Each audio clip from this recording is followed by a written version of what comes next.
He's going to talk to us about the making and the history of the white man. Brother Bobby, how you doing this evening? How you doing? Okay. Everything's cool. Okay. So what can you tell us, that maybe we may say that we already know or we don't know, that you can enlighten us on about the making of this white man? Well, back in 1993, I did a tape called Human Artificial. And I did it in a lecture format, so I pretty much stuck to the main course of trying to explain the origin of the European based on the historical documents. I put out this particular pamphlet a year later in 1994 called the Human Artificials, and it went around the country, and also it's called Hemmitt in Ancient Documents of the Living Devil. And it was a real popular piece. I mean, people Xeroxed it till the graphics broke up. But what I was trying to do, this book was a consortium of different fragments from ancient and modern people dealing with the research of this European being created, or made, in so many words, based on genetic engineering.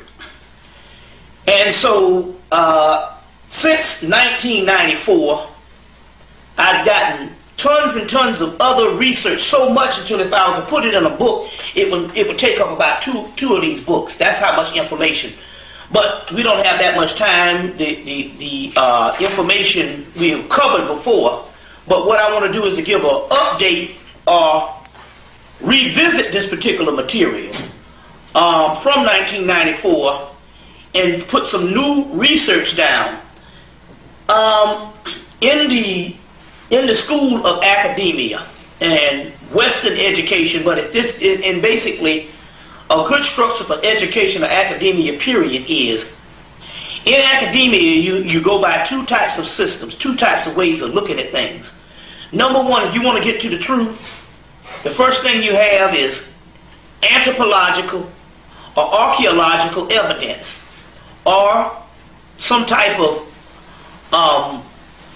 scriptorial or some type of ancient fragments based on, that would also be archaeology, where we talk about papyruses and rare books and rare artifacts that would actually literally tell the story of what are you trying to look for. And this would actually be the basis of the truth.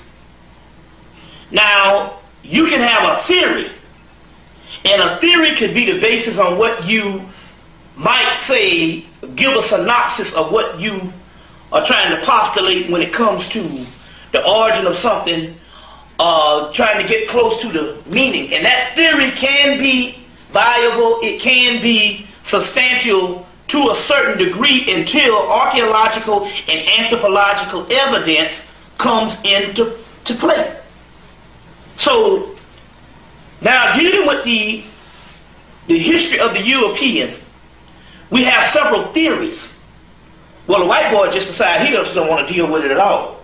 You know what I mean? He analyzes things down to the T.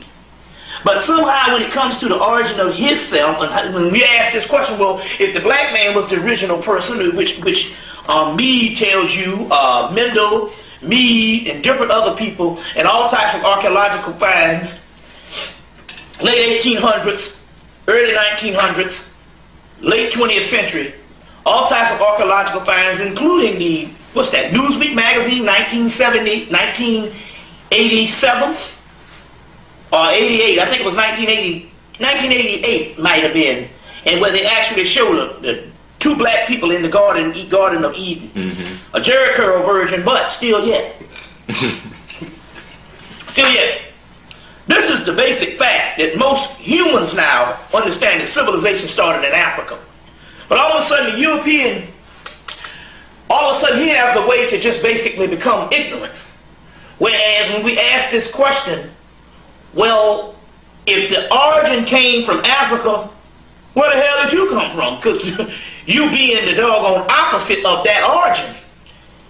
You see what I'm saying? In color, prototype, you know what I'm saying? Phenotype, strength, any kind of thing across the board. Well, where did you come from? And all of a sudden, they never entertained the question.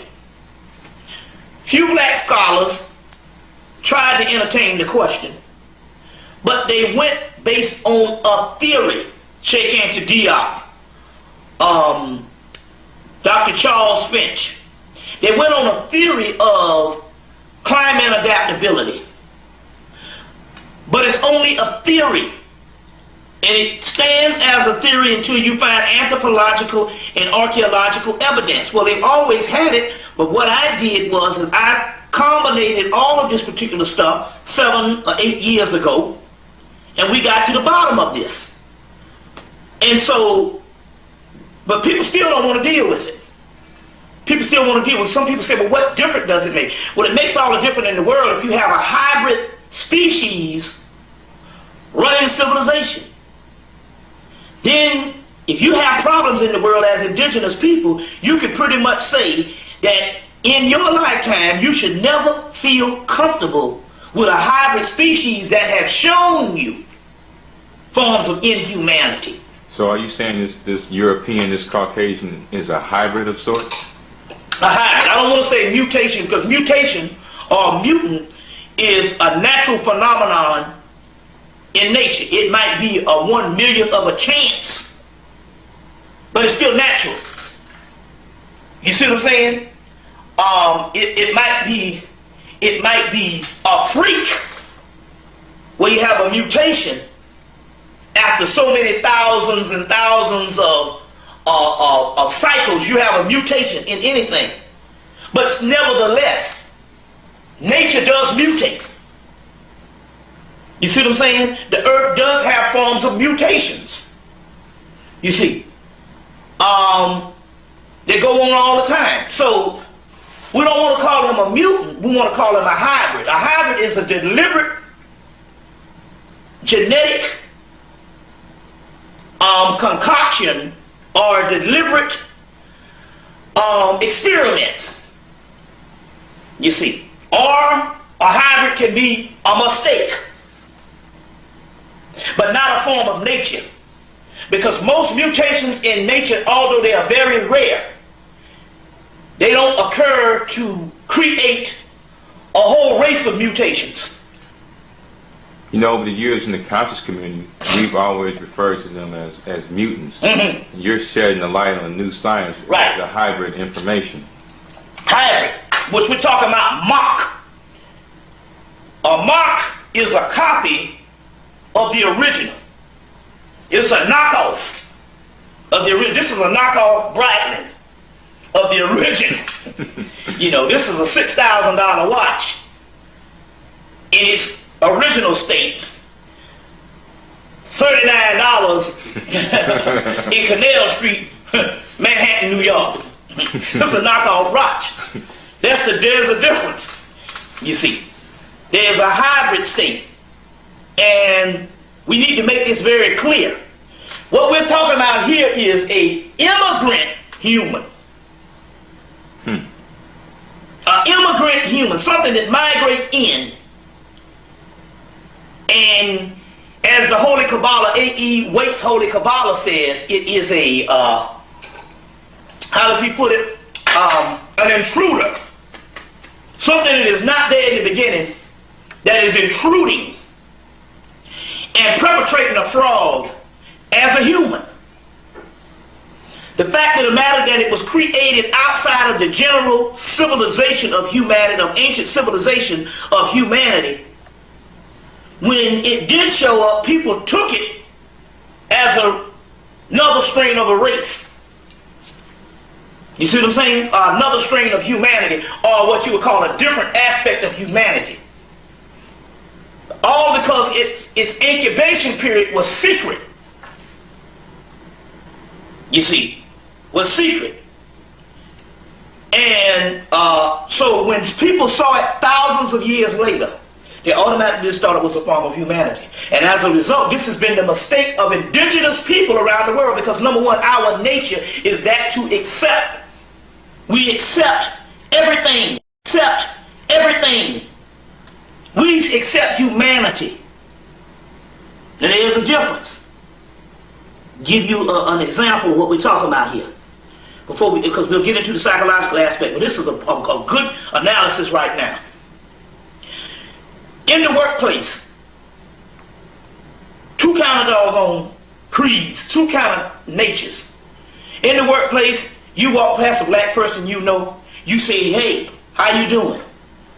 You feel that person. You walk past that person 2 hours later, you might greet them again. You walk past them another 2 hours later, you might greet them. You might greet them all day. But that's us. We go by what we feel, and we go by how we feel about people. The difference. We go by how we feel about humanity. Whereas a white boy come, he might greet you in the morning. You see him 2 hours later and you greet him again, he might think you crazy. You understand what I'm saying? Now the difference here is this species goes by how you make them feel. So you know the old saying, well, I really like you, but you're not like the rest of your people. That is because they don't feel nothing for the rest of your people. They're only responding based on the way that you made them feel. You might have made them feel a certain way. It's like the movie Bingo Long and Traveling All Stars, which is a basic fundamental thing in all forms of entertainment in America. They took to the road, they broke off from the Negro League. You know the movie, they took to the road, they said they're going to play white teams. They were beating the hell out of the white teams. The white teams was getting all mad and they had to go in and start doing all kind of buck dance and clowning to kick their behinds. Because the European goes by the way you make him feel, not how he feels about you. There's a difference. You see what I'm saying? It's always, you can produce a certain way to make him feel. He will accept you based on the way you made him feel. But not necessarily accepting you just by being a human. So they can love a Michael Jordan because Michael Jordan has over and above made them feel a certain way based on his talent. But they don't necessarily like the race that Michael Jordan comes from. There is a difference. There's a difference. So we're just talking about two types of natures. Whereas the indigenous person around the world, he accepts you just because you're human. And that is the humane thing to do. So these crews that came in, this particular European that came in, we automatically accepted him because something in the way, something broke down where we didn't have full access on its creation because it was created by a renegade priesthood in secret. And that's what we need to get into tonight also too. And go into this particular science. So what we want to do is we want to go into several aspects of evidence to deal with this. Now, let's get with the evidence right offhand so we'll know, so we can document some of this stuff. Do you know that Mary Shelley's Frankenstein is an adaptation of the creation story of the white man? Here's a book called Tobias Curtin, The Gnostics. The Gnostics is an ancient Camite group of Egyptians during the Alexandrian age and during the latter day period of Hemmitt at the temple of Isis at Philae. You had Egyptian priests that translated ancient hieroglyphic documents from Metanetta into Coptic religion. This is a book called The Gnostics. The Gnostics is a black ancient group, which in actuality, this is the group that Paul, Josephus, and other writers of the, especially writers of the New Testament, copied the Gnostics' work on the Gnostic Christ that comes out of Hemmitt, copied their works.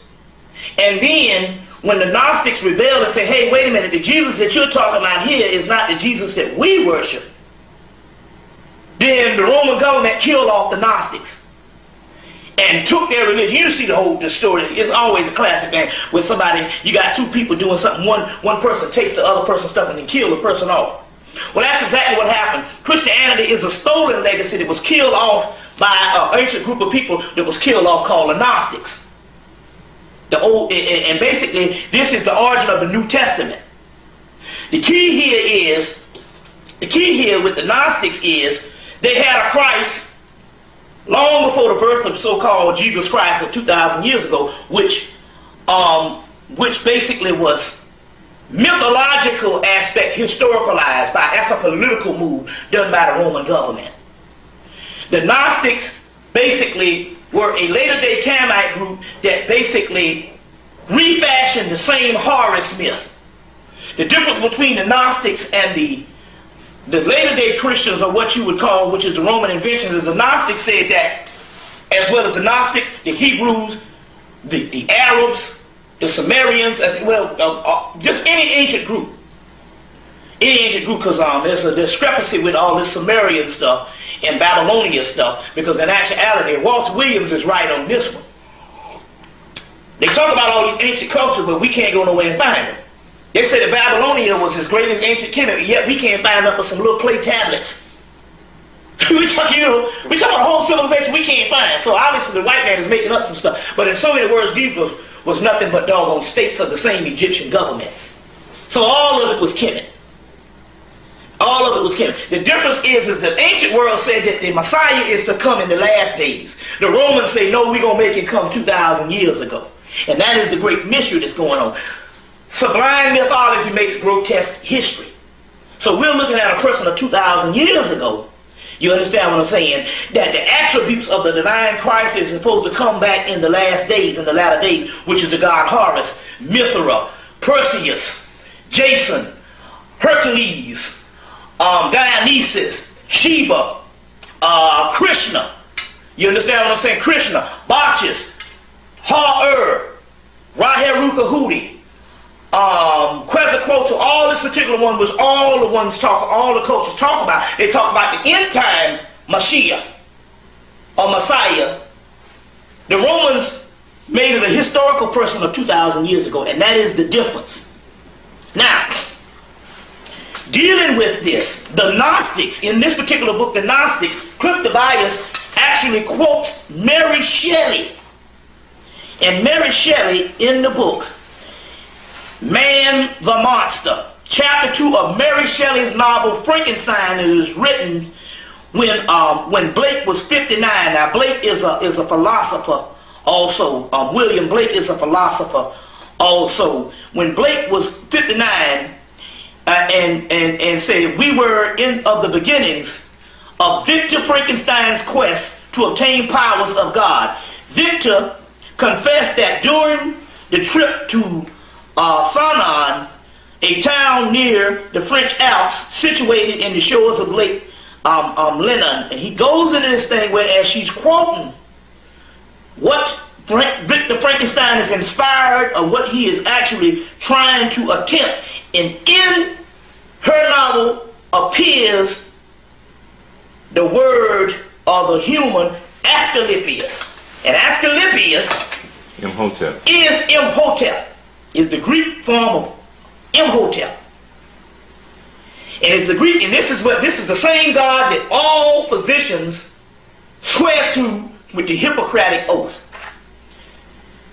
Imhotep, which is also given a remnant of an ancient Egyptian school, a mystery system, that in actuality Victor Frankenstein, although a fictional character, is basically a retelling of the same old story of a person that creates his own human.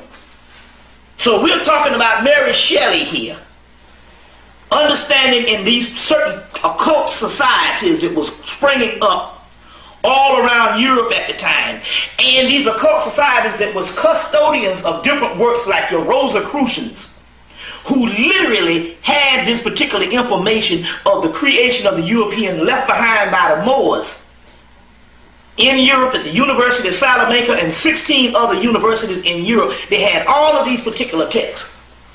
We'll go into some of these texts in a few minutes. But Mary Shelley mentions Asclepius or Imhotep, which is alluding to an ancient arcane school of knowledge. This is very key. This is very key. This is in the book, Cliff Tobias' book, page 133 of his book called The Gnostics, where he mentions that, and it's in Mary Shelley's Frankenstein book. We're just tying this thing in from the fictional as well as the actual evidence based on fact. Now, going back,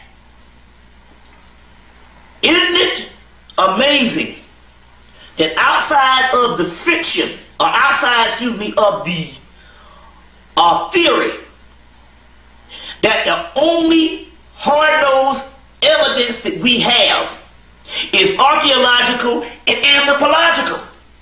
Which in actuality, we don't have to theorize on this. We actually have the ancient people out of their own mouths giving this particular information. We're going to go through some of this particular stuff.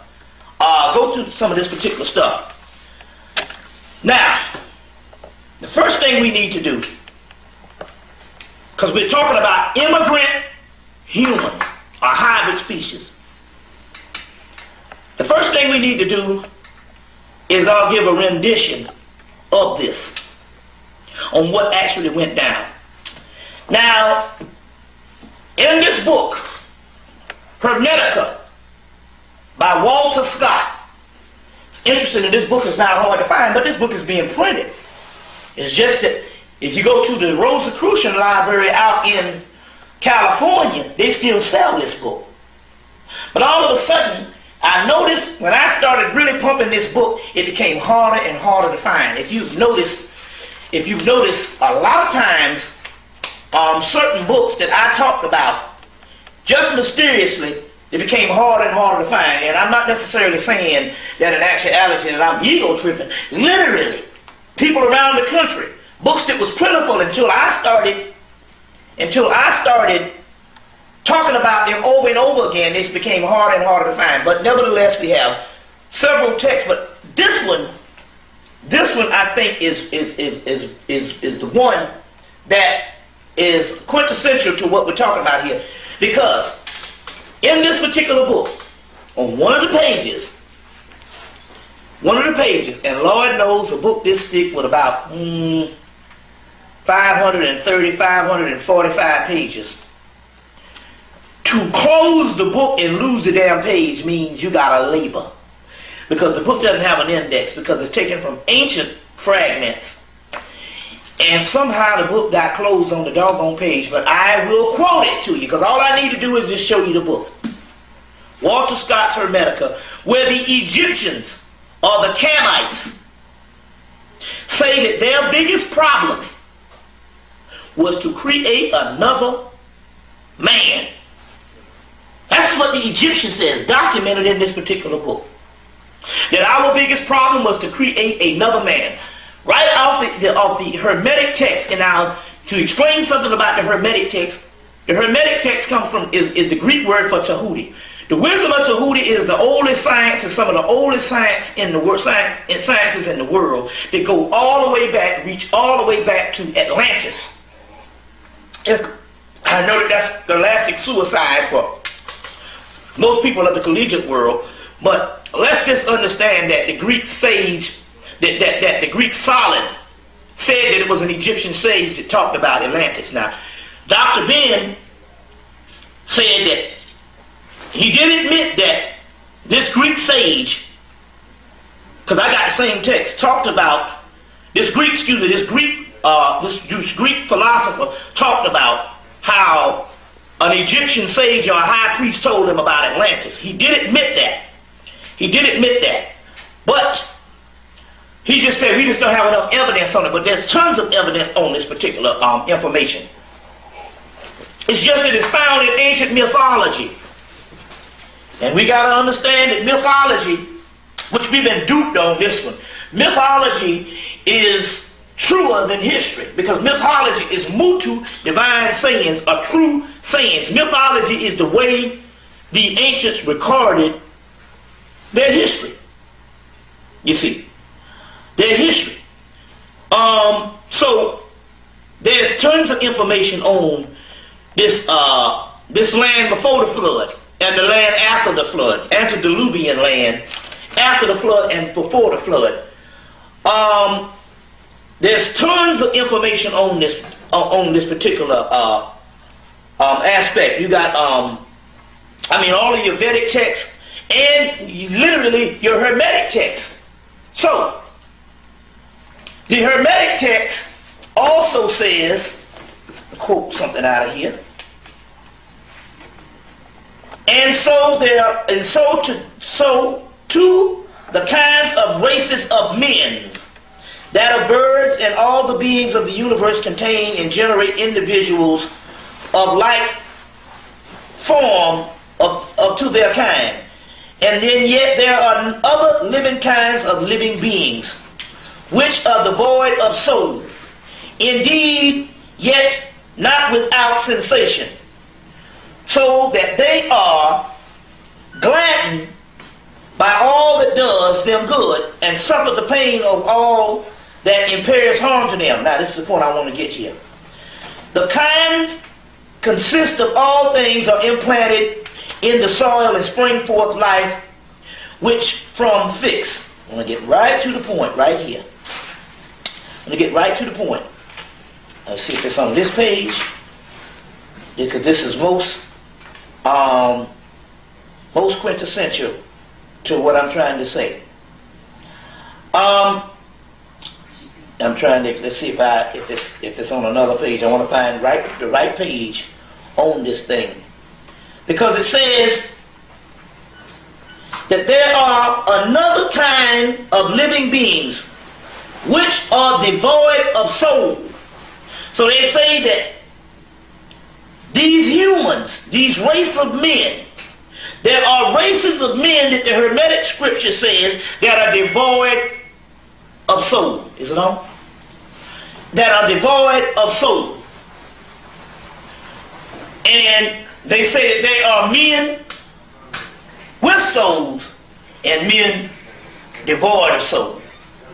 Now what we're talking about here is scholarship of the highest quality, because if the European boasts on his Western education, it is the Hermeticus corpus, which is the basis of Western thought. The corpus Hermeticus, which is the wisdom of Tahuti, which is brought up by the Moors, which is also brought up later by later Europeans that got it from Latin and from Greek. And this stuff was wrestled out of the Library of Alexandria. You see, so we're talking about some of the oldest texts in the world. But in this particular book, Hermetica, it says that one of our greatest problems is, this is what the Egyptians are saying, that we created another man. Walter Scott's translation of a Hermetica. What year is this book? Because some of us like the older text. The older text. Hermetica, early works, 1800s. Now I think it was later than that. I think it was done in the 1930s. Walter Scott's work. Walter Scott's work. But this is crucial information. Now, since the Egyptians say in their own words that they created another man, where do we get this from? And what happened? Well, what happened was, well, first of all, I want to read this particular part here. Coming out of ancient Kemet, documented Gerald Massey, we talked about this on the first Human Artificial. We'll put this in again as Exhibit A, Exhibit B, or whatever. The Egyptians identified themselves on the mountain of Rut. Now this is coming from the temple of Seti I at Biblium El Muluk. What? I need to go over? No. Oh, blue cup. Oh. Oh, okay. Don't worry. Oh, okay. Don't worry. We don't have to be formal and stuff. People see a lot of our videos, you know. Keep going, brother. We don't have to be formal at all on my videos and stuff. You know, this ain't Channel 12. Anyway, the temple of Biblium El Malouk at the temple of Ramesses the Fifth, but it's Ramesses the First, Seti I, but also in Biblium El Malouk, Ramesses the Fifth, you have this stuff. Now this is very interesting here because we know that the first Holy Land that ever, the first Holy Land before there was ever any Israel was a Holy Land in ancient Kemet called Abydos. And in Abydos, there's a temple called the Temple of Seti I, built by Ramesses II for his father that had just died, Ramesses I, Seti I.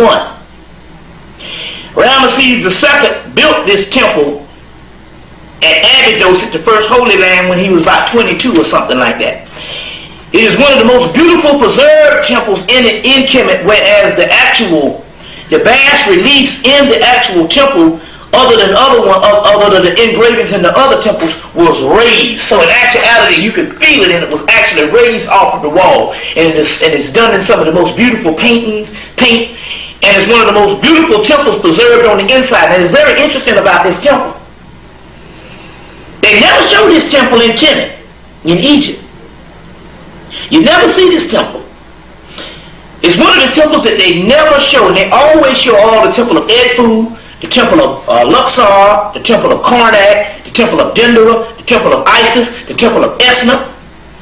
You see what I'm saying? They always show these temples in most books. They don't usually show a lot of temples on TV, not unless they're trying to exploit something.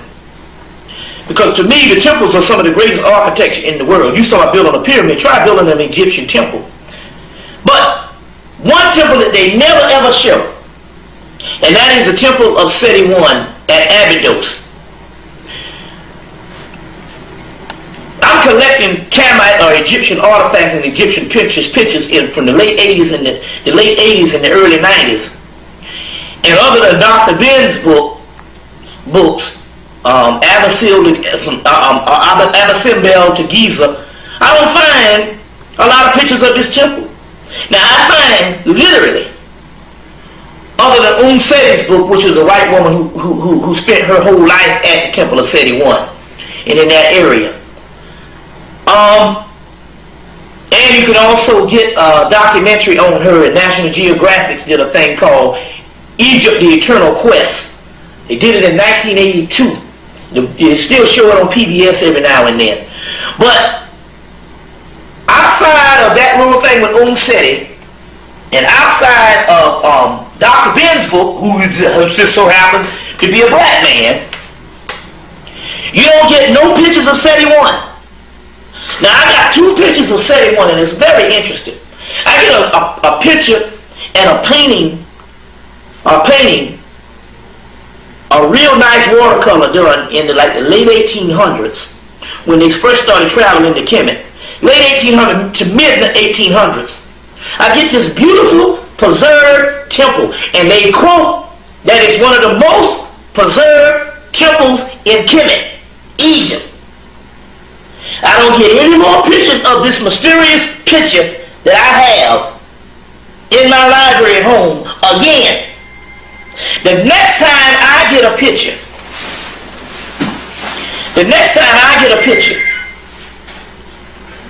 is 1989, and the temple is completely torn apart and reassembled, and it looks nothing like the original temple in the 19th century painting. Even Seti I, Seti, by the time she said she gets there in the 1920s or the 1930s, this white woman, she said the temple was completely demolished.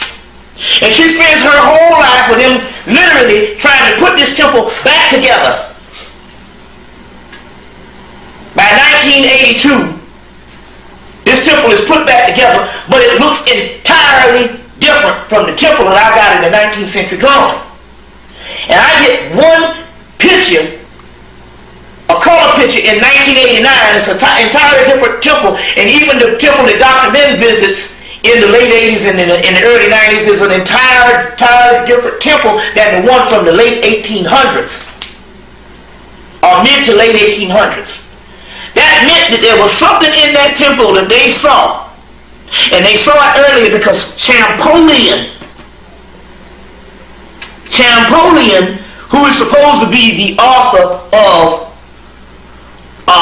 who's supposed to be the person that actually deciphered hieroglyphics, which is a lie. Come to find out, there was a black man, here he goes again, there was a black man at the University of Chicago that just looked at the hieroglyphics and just knew it based on genetic observation, a genetic memory bank. And he was the one that translated the majority of that. As usual, there's another black man whose story never gets out, and Champollion gets the credit. But nevertheless, Champollion goes to Hemmitt right after hieroglyphics has been translated. He goes to Egypt, sets sail to Egypt, and he writes 16 letters back to Champollion the Elder, which is his oldest brother.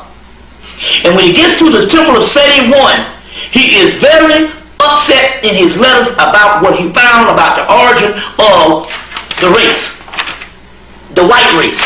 And in this, they talk about this temple of Seti I, they talk about there's 4 races of men. These are the 4 races of men. The 4 races of men. This one down here is suggesting the Tamahu from ancient Egypt. The Tamahu, which is the white man. Now, this picture of the 4 races of men is found in a book, Ignatius Donnelly's book. One of the few people that actually printed the picture. Ignatius Donnelly's book, Atlantis, the Antediluvian World. Antediluvian World. This picture here I put under the bottom is found in Albert Churchward's book, Signs and Symbols of Primordial Man. But nevertheless, this is the actual pictures that is explained by Gerald Massey, who is indicating what Champollion saw when he wrote back to his oldest brother, Champollion the Elder. And it says, the Egyptians identified themselves on the monuments as the Root, R-O-U-T. A pictorial representation is found at the tomb of Seti I, and there are 4 races of people arranged in the groups of 4 men each. Here is the picture of the 4 men. Red, yellow, black, and white. Well, we'll go into that. Of 4 men each. These are the Nashi, Nashi, N-A-H-S-I, Negroes. The Hemmu, men of a light brown hue, with blue eyes and hair in a bag. And the Tamahu, which are the fair Europeans.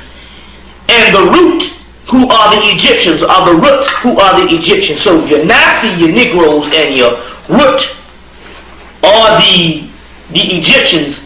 This is the 4 races of men: the Hemmu, the Tamahu, the Nasi, and the Ruti. So we know that the Nasi and the Rut, or the Ruti, are the ancient types: East African, West African. These are the typical groups, are not meant merely for conquered races, as may be gathered from significance of their names. The Tamahu are the white, light-complected people. In the Egyptian word, Tama means people and created, who are the created white, light, and ivy. So Tama means people and created. Who means, white, light, and ivory. The Tama who means the created white people. Well, who created them? The Nam is black ink. The Net is blackbird. The Shu is a person of birth, which means the original birth of the original people. The Nashim it was one black born, or the Egyptian phrase, the black egg from the egg, Shu. You see, from the egg, Shu. So, in so many words, the Ruti and the Nashi, or the Nasi, are the original races. Goes on to say that the Ruti and the Nasi created the Hemmu would be a brother look like me. You see, light complected, light brown complected.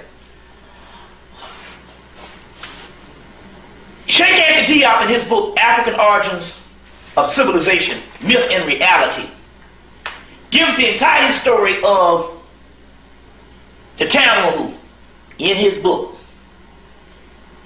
He omits the section of the Tamahu found in the temple of Seti I, which in Jeremiah's Book of the Beginnings, Volume 1, page 27, he puts the page back, or in actuality the page can't be found because Jeremiah is before Diop. The page can be found. But he omits this particular part of the Tamahu in his particular book, African Origins of Civilization, Myth, and Reality. But you get the whole story of the Tamahu and Champollion and what he found and his disappointment and all of that. But in Jeremiah's book, Book of the Beginnings, Book of the Beginnings, Volume 1, Volume 27, you actually get that particular page. You get that particular page. Now, going back, we have a link of the Egyptians apparently creating this race of people. The Honorable Elijah Muhammad said it in the Theology of Time that the Egyptians created the white man. Well, in Hermetica, they say that our biggest problem is we created another race of people. In the Hermetic text, Kamite text. Now, going back, let's try to trace this story on when did it happen. First of all, we understand that there was no such thing as Egypt. That's the Greek name. The name was Cam, just like another ancient name of Ethiopia was Cush, Punt. These particular names, Cam, Cush, Punt, these names meant they were describing certain areas and certain people. So the word Cam, the word Cush, all that means black. The key here is that the origin of Hemmitt goes back further than the 3,000 years. Well, the high priest Manetho gives us roughly about 8,000 to 10,000 years. But if we want to go back, we know that the Sphinx is carbon dated to 90,000 years. We know that the pyramids is just as old, as just that they had white limestone casings on them, which the Arabs, when they invaded, they used to build Cairo from the limestone casings of the three great pyramids. The point is that these things are very old and way older than 3,000 years ago. You see what I'm saying? They're older than Khufu. Now in your book, and then one thing I can say about the scholarship of Zachariah Sitchin is we know that he has his angle because he's trying to write something for the European Jews, but still yet they have the money, they have the research to finance things. He can get several archaeological things that most people can't get. And yes, in his book Stairway to Heaven, he goes into the science in the back of the book on forging the pyramids, which we know that the pharaohs in Kemet would come about and they would forge earlier temples, edifices, and buildings. You would, like Ramesses, take for instance, forged his name on the temple of Luxor and covered up stuff from Tutankhamun. You see. So we know that they would always, when they would do repairs on something, a lot of times they would either forge their name or they would get attributed to building the work. They said that Khufu did repairs on the pyramids. You see what I'm saying? Repairs on the pyramids. These things are way older than what we can suspect. So, given the age of the Egyptians, now Blavatsky's book said that the Egyptian priests would never tell the origin of what they were. They were just toying with the Greeks. In so many words, the knowledge that we get on the whole 3,000 years of ancient Kemet from Manetho's book Soptis. It's just that Manetho was toying with, and they said, well, the Greeks are so interested in chronology, just give them a synopsis.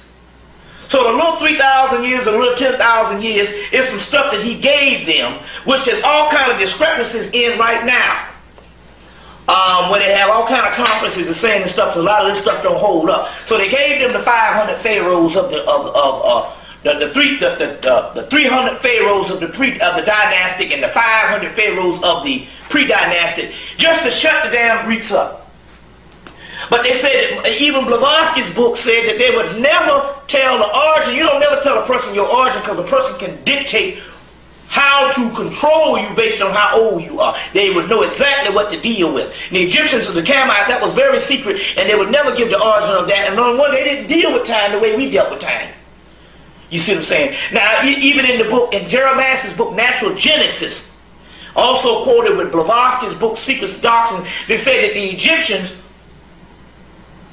plotted the stars for 40,000 years and didn't tell no damn body. Plotted the damn celestial universe for 40,000 years. They say that they have a 25-year cycle. The Egyptians talk about a 25-year cycle of the world's great year. 25,000-year cycle of the world's great year. Said the damn Egyptians went through 8 of them. You see what I'm saying? So we're talking about, just like the Honorable Elijah Muhammad said, there ain't no birth records, there is no time. This stuff goes on and for thousands and thousands and thousands of years. Now the document that they found in the British Museum, very old, it was an Arabic document. They couldn't even find the regular Arab, the regular Arab-speaking people. They couldn't even find it. They had to go and get an old ancient Arab family with the ancient dialect to translate these particular documents that was left behind by the Moors. And when they translated, they had to go get a black family in Arabia. One of those black families is left behind. You know, you go to Arabia and it's 85% black. They had a conference at the Arabian expedition. They had a conference, they had an expedition or an exhibit of ancient Arabia or Arabia in 1989 that I went to in Atlanta, Georgia. And I was like, wait a minute, is this Arabia? Because I thought it was Africa. It was blue black people all over Arabia. So they had to go and get one of those particular people with a dialect to translate this particular fragment that was left behind in the British Museum. And when they translated, they found out that the chronology went 2 billion years. And we're not talking about 2 billion men or some 8 man. We're talking about 2 billion years of advanced high beings. Exactly what the doggone mythology talks about. So it's like, man, we don't even have anything that can even calculate that. The only thing we even had to come close to that was the Honorable Elijah Muhammad saying that the black man was 66 trillion years old, which is a symbolic number we don't know. And it's no different than what the doggone mythology talks about as millions of years. Even in this book, the Nag Hammadi Library, dug up in 1945, translated by James Robinson, in this particular book, where you have a mythology that will span in 2 pages 10 million years. In 2 pages of the actual mythology, or the actual text. This stuff is very old. This stuff is very old. Remember now, the white boys got to push the timeline up to 6,000 years because that is the time that he comes into play. So this was a form of psychological mind control. If you give the world only 6,000 years, he can justify, or he can tell you that he's always been here. That's what black people say now. Well, we gotta live with him. Not if they only been here a few days ago. Now, going back, the Egyptian priests that we talk about in Kemet, we're talking about literally thousands of years ago. Now, this puts this thing back to Atlantis, these play on words. Whether you call it Egyptian, Cam, Cush, Atlantis, Lemuria, all that stuff, Alchemora, there's several names for the planet Earth. there's several names for the planet Earth. You see what I'm saying? Time Mary, we got this big debate going on. For a play on words, we just say a long ass time ago. In this case, we'll pick Atlantis. Because we got tons of information on this in the Vedic text, Gnostic texts, several texts. Hesed's Theogony, the Enuma Elish coming out of so-called Babylonia. We got tons of this stuff. The Gilgamesh epics, there's tons of this stuff that is in mythology. Now, going into this particular stuff, what happened? What happened? Let me give you two synopses on this thing.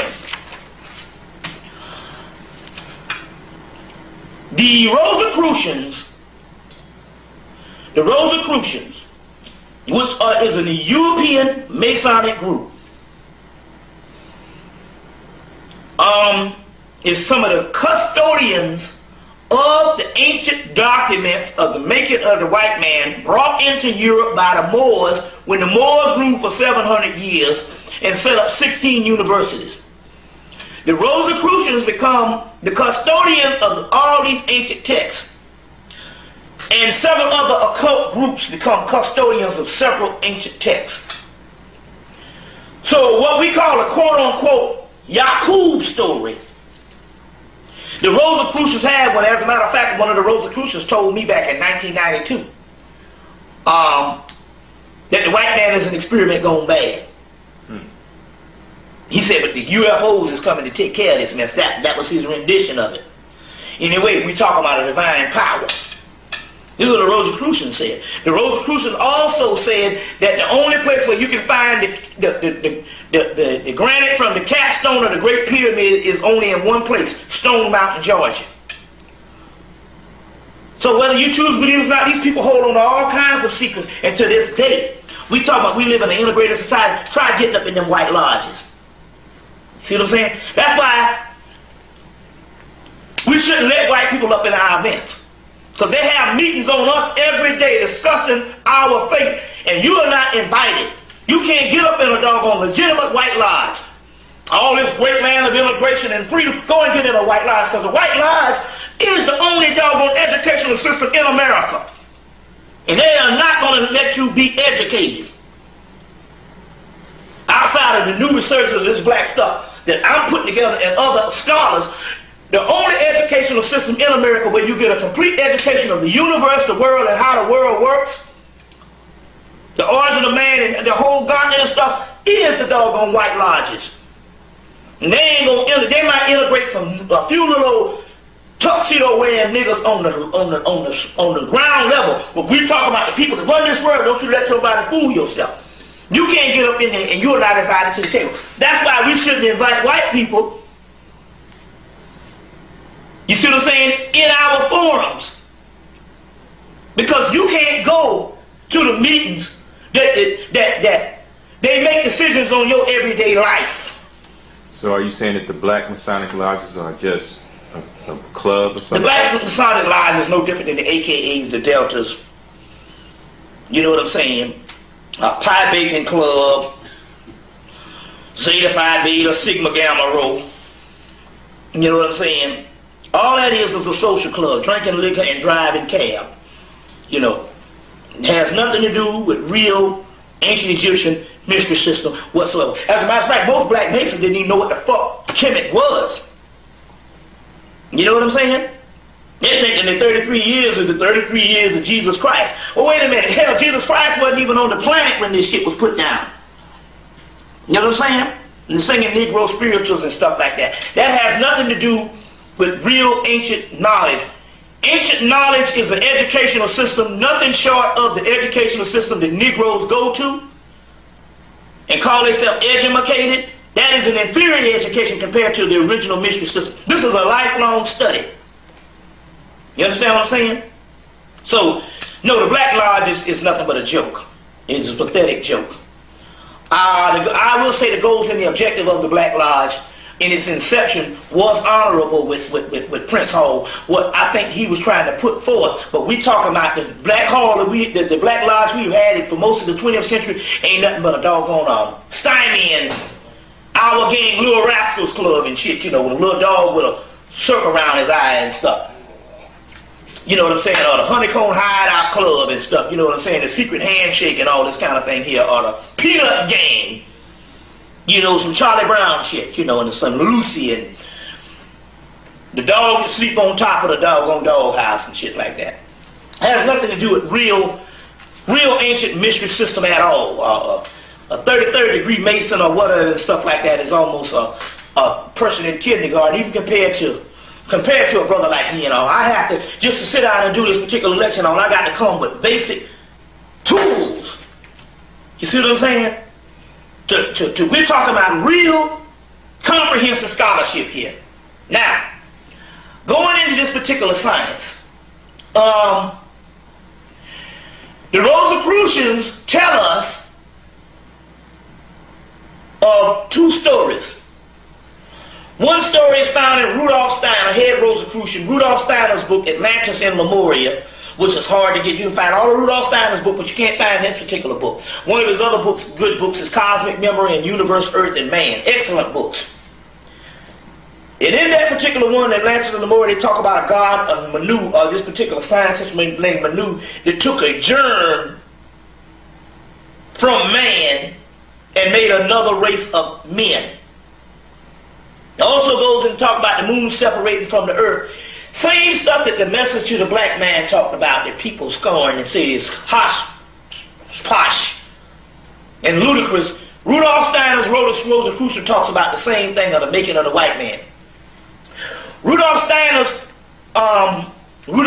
contemporary at that time is H.G. Wells, who writes the fictional adaptation, The Island of Dr. Moreau.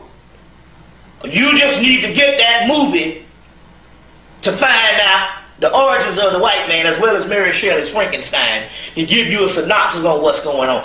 But his is closer to the truth.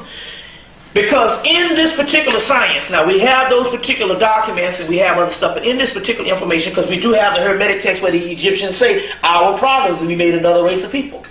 So we got about balls with scholarship here. We can go on and on and on, and we will.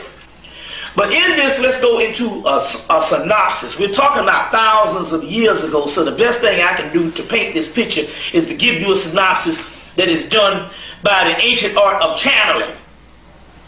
In this case, my ex-mate Ginger McFarland channeled closer to the truth on what actually happened, which later on I verified in these particular scriptures also, too, in these particular books. And in so many words, let's just give a name to this thing. Let's give a name to this particular character. We'll just say Yaqub. We do have him in Donald B. Redford's book, Egypt, Canaan, and Israel, as a real person. A so-called quote-unquote Hyksos god. Now we know that the Hyksos is nothing but the pre-dynastic Egyptians. So let's say a pre-dynastic Egyptian god, or pre-dynastic Egyptian person that they end up worshiping. We also have it in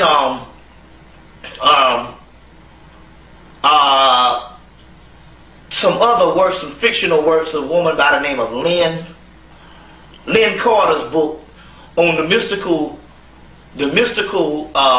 whereabouts or the mystical experiences of Yaqub,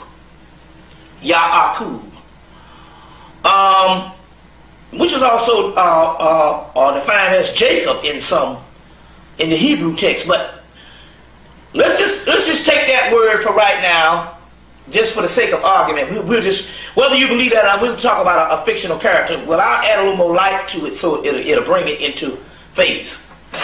Bring this thing into focus, excuse me.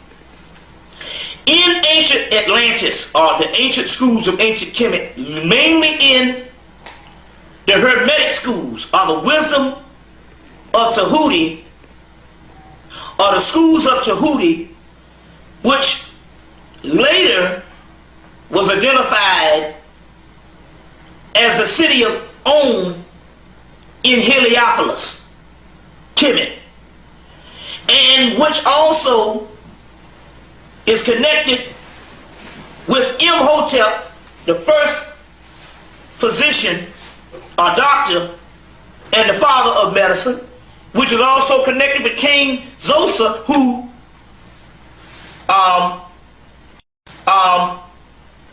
who commissioned Imhotep to build the first pyramid of Kemet, the step pyramid in Kemet. So we got a connection and a tradition going on of the temple of the wisdom of Tahuti. To get some more information on the wisdom of Tahuti and this particular school, get Graham Hancock's book, The Sign and the Seal. Because even your whole science of the Ark of the Covenant and how to make this particular chest of Osiris comes out of Graham Hancock's book. But anyway, this school of Tahuti, or the wisdom of Tahuti, which is a picture here of the god Tahuti. Another book that just recently came out called The Way of Hermes. The Way of Hermes. Which Hermes is the Greek word for Tahuti. Thoth is another word, but Tahuti is the Egyptian word. And it says new translations of the Corpus Hermeticum and the definitions of Hermes Trismegistus to Asclepius. Here's that word again, which is Imhotep. This book is by Clement Solomon, Doreen Van Oyen, William D. Wharton, and Jean Pierre May. The book called, put out by Inner Traditions, Rochester, Vermont, The Way of Hermes, which is nothing but some more than Hermetic text. This is just an updated version of this. This is one of the last ones to come out. I think it came out. I think it came out in '99. So this is one of the last ones that came out of the Hermetica. There's a new Hermetica that came out in '99. Also, '98. Also. Late 98, 99, it's called another book called Hermetica. And there's also another book called Hermetica by Copenhagen, which is a real scholarly breakdown of these earlier scriptures by Walter Scott. Copenhagen's book, Hermetica. So there's 3 Hermeticas out, and The Way of Hermes, which is one of the last ones to come out on this particular stuff, put out by Inner Tradition, which is an esoteric book company. Now,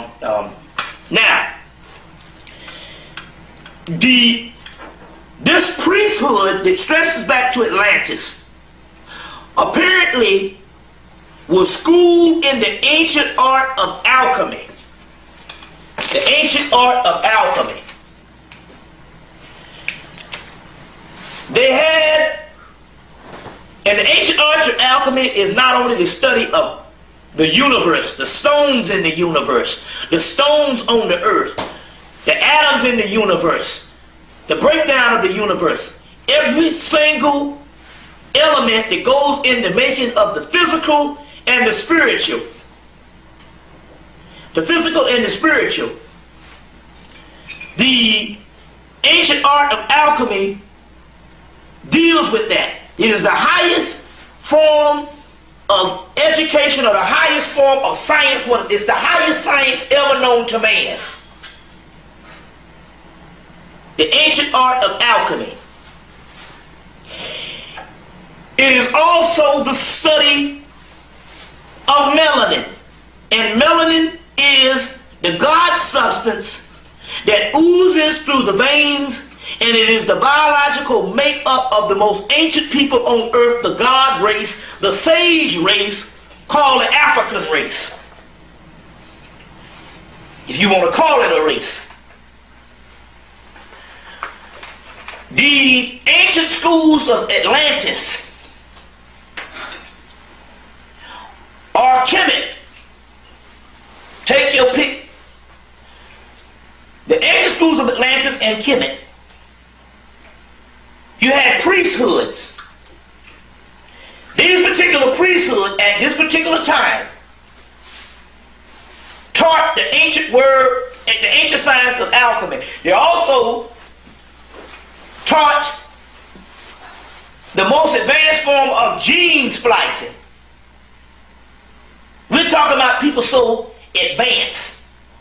Until in Sir Lawrence Gardner's video, he talks about, which is from this ancient dragon society they got over in Europe and England.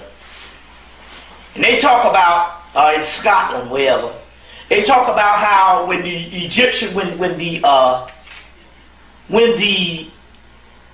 Europeans went up into Kemet, first Napoleon, and then after that a whole host of crackers, a whole host of crackers, went up into Kemet. The British got there and they found in the Great Pyramids this white substance.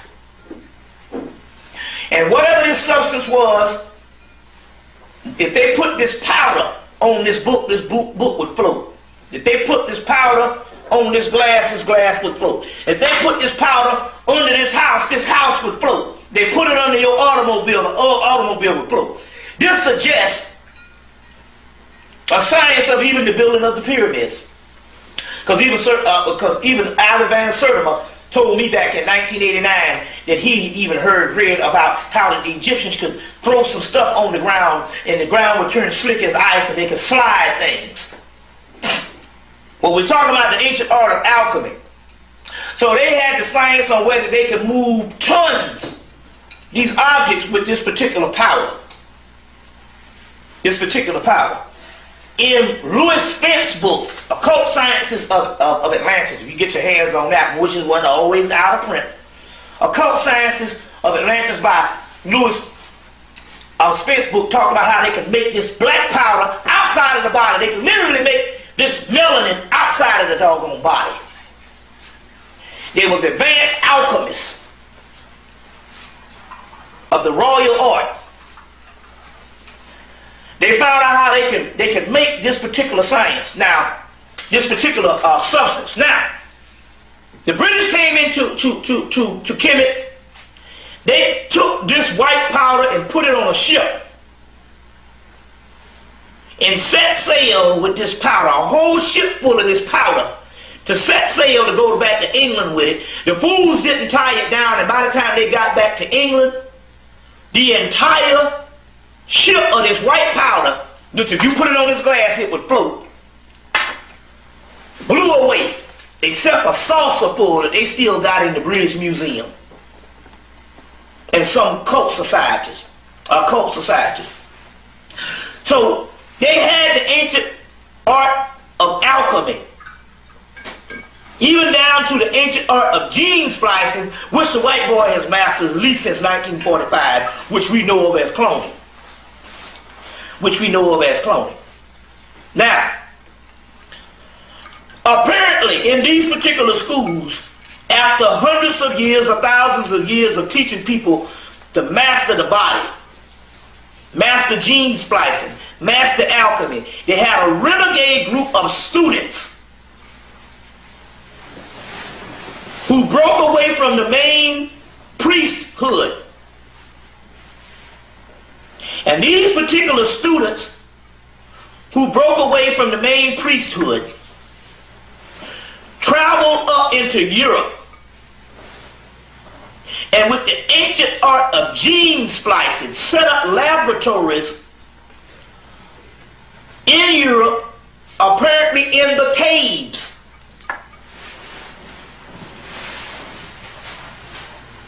They set up these particular laboratories with gene splicing,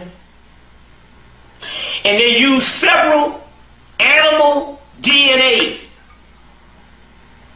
along with human DNA. Animal DNA along with human DNA, and they spliced together a hybrid species.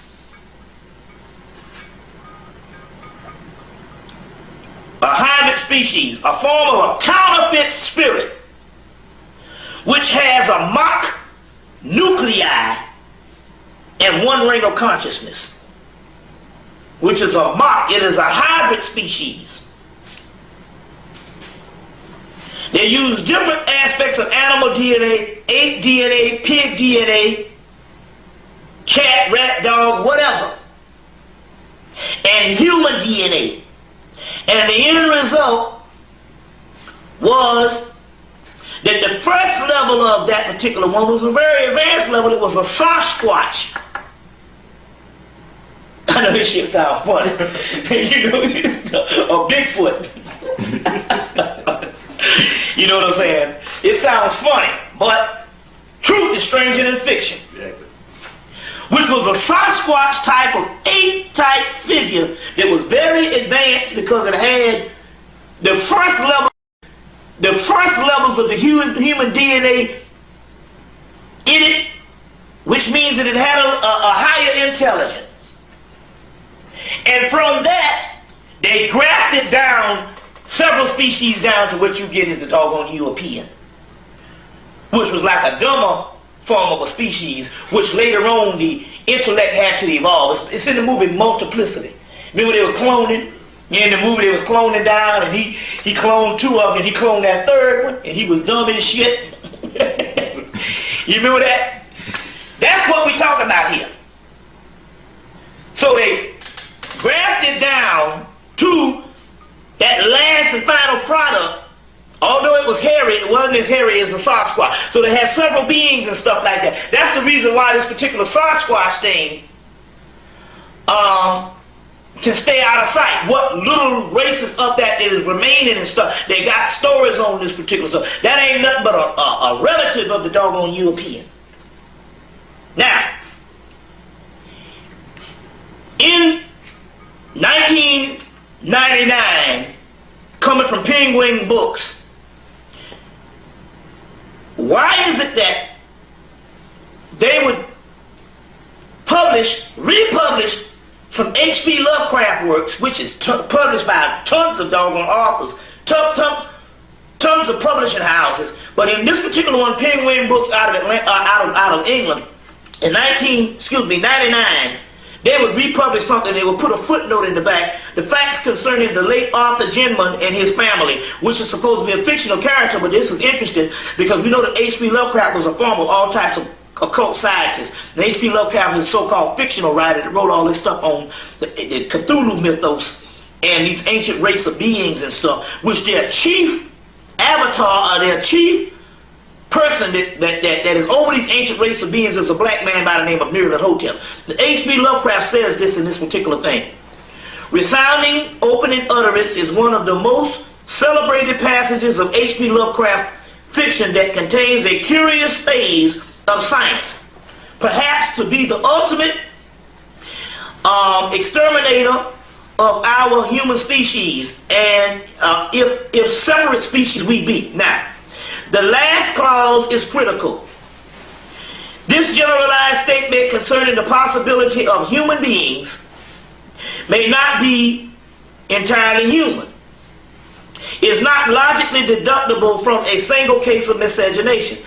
What H.P. Lovecraft appears to be suggesting is that the inhabitants of a primal African city of white apes are not only the missing link between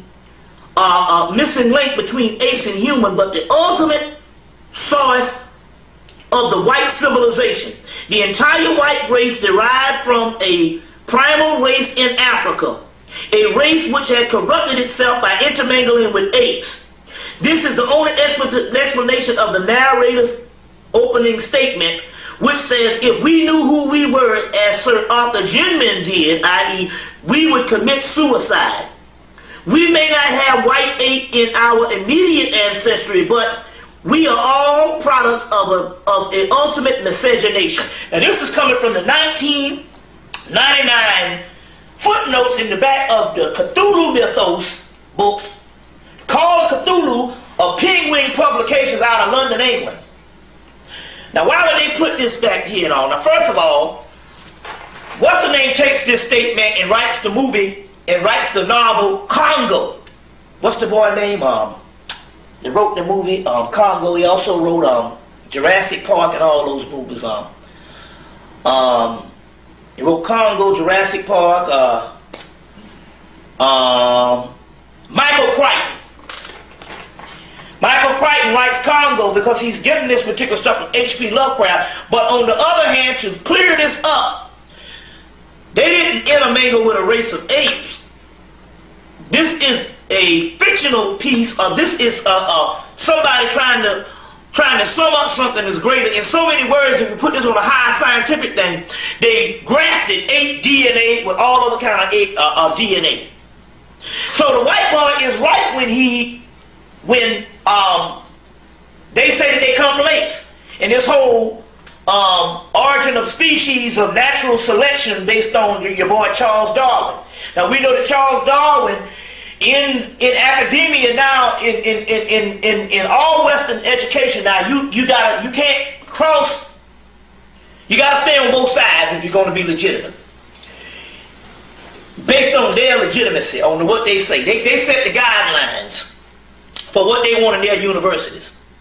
And they're saying based on their scholarship, Western scholarship, you either got to believe in the evolution theory of Charles Darwin, that we all came from apes, or you got to believe in the creation theory of the Bible and most Western religions. You see what I'm saying? And never the two shall merge themselves together. Number one, because they're trying to hide the origin of this whole ape thing. They'll put it behind that and stuff, because the simple fact, they want everybody to believe we came from one single source, the apes.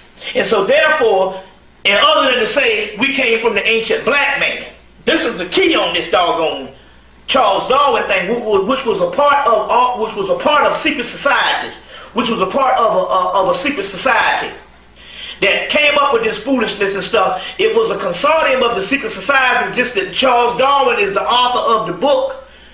You see what I'm saying? And what's the natural selection or whatever the name of the book is and all. So he gets credited for this particular Darwin theory, but it's the secret society's plan to somehow cover up the fact that the black man at that time was the ancient origin of everything. Now this stuff, the Darwin stuff comes out around the same time that the white man in England was interested in the origin of races and pulled that old fake ass shit called the Piltdown Man, where they went and got some couple of bones and put them all together, buried them, and came and found them and said that the origin of man was in England. And the shit stood for years until somebody came and found out the shit was a fake. The Piltdown Man came on the heels of them finding some bones in South Africa. They later on found the Lucy bones in East Africa, but they found some bones in South Africa that was very old. So this whole thing that is going down with Charles Darwin and all of this stuff is going on at the same time, where they're trying to either authenticate the oldest man being in England, which is some old fossil hybrid species, or some old ape species, or the oldest, or they saying that man came from ape. So some people say, well, Bobby, they got these hominid species. They have all these species of these different apes and stuff. Archaeology proves it. Yes, it proves it. It proves that there was different species of ape, but it don't prove that our black ass came from it. You see what I'm saying? See the mind here that thing is? Yes, we have different species of ape, just like we got a damn saber-toothed tiger based on a modern tiger. We got different species of birds. But it don't prove that man came from the different species of ape. They can't bit more prove that this shit evolved into the black man. Now who am I going to go by? Am I going to go by a bunch of crackers that's talking about a bunch of different species of apes, which we have an origin? Yeah, we will give them. The white man does have an origin from ultimate miscegenation coming from apes. But we don't. Now who am I going to believe? I'm going to believe the ancient Egyptians, the ancient Africans, all the ancient society that say that we came down by way of a transference from another dimension, if you want to call it, another vibratory rate, if you want to call it, and if you want to get plain with this thing, we came from heaven. We came from the star Sirius, as the Dogon say and the Egyptians say. Whatever you want to call it and stuff, how is it that all of our ancient people, the most advanced people on the earth, never suggested we come from apes? But I'm going to believe Charles Darwin, a white man. But I'm not going to believe what the Egyptians say. I'm not going to believe what none of our ancient black people say. We don't have an African on the planet. We don't have no ancient people on the planet. We don't even have the Greeks. We don't even have the so-called Sumerians, if you want to believe there is a Samaria. You don't have the Babylonians. We don't have the Persians. We don't have none of the so-called other made-up ancient races and stuff. But we don't have the most advanced people that know some stuff. We don't have nothing on the temple walls of Kemet. We don't have nothing on the temple walls of 71 saying, but just the white man was created. But on the temple walls of 71, and these are the most advanced they say that we came from the eye of Ra, or we came from the eye of Nut. We came from the eye of Nut. We came from the eye of Noon. We came from the eye of the primordial waters, of the primordial origin. This is the basis of all mythology. We don't have no mythology on the planet suggests we come from apes, and yet we will take that shit with Charles Darwin because the white man sets the standard. So who am I going to believe? I'm going to believe the Egyptians. That we are all not saying the most advanced. The white man can't build a damn pyramid now. He can't build an ancient Egyptian temple. Simple stuff. But yet I'm going to believe him about some ape things. But we know that this is to cover up the origin of the black man being the oldest in the world. And we still go by this foolishness to this day. Because if you can if you can put us all as coming out of one species, you can doggone justify this crap of being here. He takes this timeline and he pushes it up to about 6,000 years. That means in actuality that is the time that we can trace his history. So if you say that Earth is only 6,000 years, you damn sure can say that the white man been here all this time. And that's why Adam and Eve gets painted white. As well as everything we see in creation is painted white. This is mind control. Do you think that our people have a problem with dominant and recessive genes? Understanding that concept? Yeah, we have a problem with everything. You know, this is why, if there ever was even if we talk about the good old Christians, they talk about there's going to come a time when things get so bad that God got to damn intervene. Well, if there ever was a case for that, it would be a case for black people. Black people are not really a good analytical people to really analyze jack shit anymore. We're not a good people, and I'm not talking about us as the origin of the prototype of mankind. I'm talking about this straight up Negroes.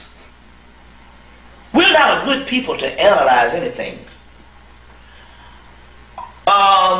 What? 1 out of 10 got good common sense. And I ain't talking about no damn, this ain't got nothing to do with no education. We are literally subjects of the United States government, and we just basically cows grazing in the field. So if there's anybody who ain't going to analyze nothing, is going to realize anything about the recessive or anything like that, we have been reduced down to a people that just ain't going to doggone look into things outside of what this damn slave master tells us is legitimate. You see what I'm saying? That's just the problem we have. We'll get into that particular psychological aspect and all, but then again, there's so much stuff on it. The key, going back, is another aspect is, now you got a new school of scholars that try to put forth that the black man came from the ape. This is the black man, the black scholar now. Taking Darwin's theory and trying to make this shit reality with the Egyptians and all that shit, and yet they don't see no kind of shit to say this. Now, this is the key. The white man will even allow you to say that the black man was original, and he can even say that that he'll allow you to say that climate adaptability made the white man, as long as you agree that everybody came from a fucking ape. You see what I'm saying? I don't see no damn apes just fucking around talking lately. I mean, hell, if you got some damn apes that stood up and started talking, seeing to me that process could repeat itself after a couple of million years. And I don't see no damn ape talking. You understand what I'm saying? I don't see no damn ape talking. One of the mysteries here is this. If we agree based on the Egyptian science or the Camite or the Kemetic science or any ancient black science to say that we were advanced beings, and we have evidence that we're advanced beings because we got what is called knowledge. It didn't evolve. It was always here. So how is it you got advanced beings? And going by the premise that most of these black scholars are saying that there was a group of Africans that got caught in the ice, or the ice age. If we're going by that premise, there's a group of Africans that got trapped in the ice age and somehow mutated. Seems to me, if you're an advanced being, because they were saying that they made the premise that these were some type of dumb hominid ape-like people that got caught in the ice age. They was black, they was apes, but they was black. They was some kind of black ape.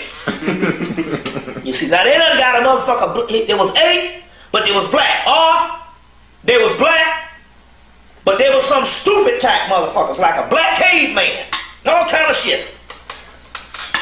But there were some old dumbass people that got caught in the ice age, and over a couple of thousand years, a couple of hundred years, they mutated into white people. Now, if we take the premise of the Egyptians, we was always advanced people. How can an advanced motherfucker get caught in any damn thing? It starts snowing outside. You don't take your ass on the inside. Here's an advanced people, all of a sudden, they can't take their ass back to Africa. You know, they're advanced. Gods, more advanced. They can build a damn pyramid, but they can't get the fuck out the snow. You know? Take their ass back to Africa. A climate to a warmer climate. Or migrate to a warmer climate. So they get stuck in the damn ice and turn white. They can build a damn pyramid, but they can't goddamn build a good snow sled. And I'm supposed to be buying this dumb shit. You see what I'm saying? Sounds like a conspiracy to me. So if these people were advanced, they either know when some weather ain't right. You know what I'm saying? It don't take an idiot here. We the dumbest we ever been, but we know to get out of some fucking cold ass weather. But all of a damn sudden, these people get trapped under some ice or so shit and turn into white people. You know what I'm saying? A nigga can't stand a cold room to this day. How the fuck he gonna stand some goddamn ice?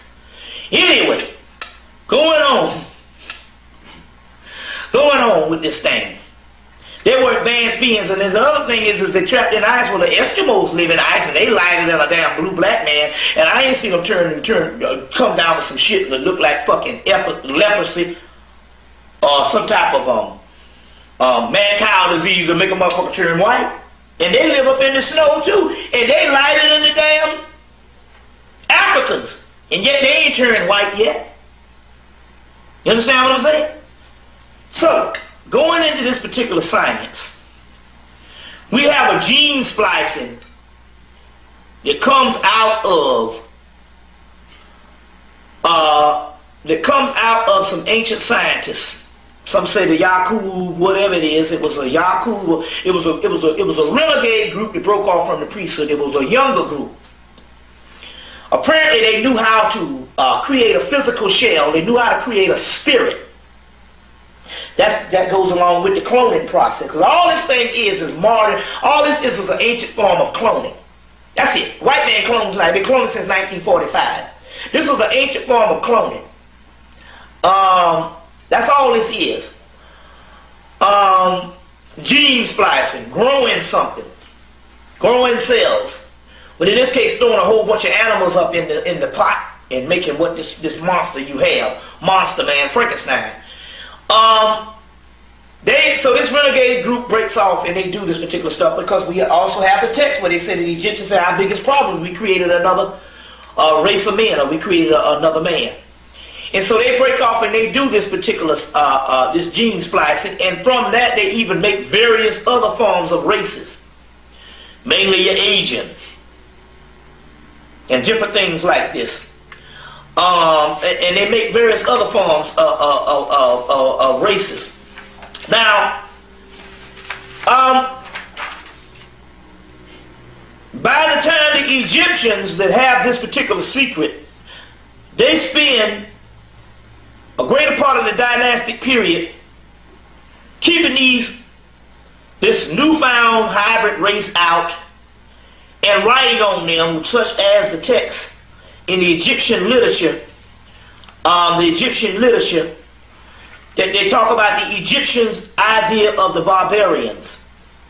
And the barbarians, they talk, well, this is coming from the the Chesterbated Papyrus. The Chesterbated Papyrus, which is another hieratic papyrus of the British Museum, Chesterbated Papyrus, that talks about the Egyptian idea of the barbarians. They live in a miserable part of the world.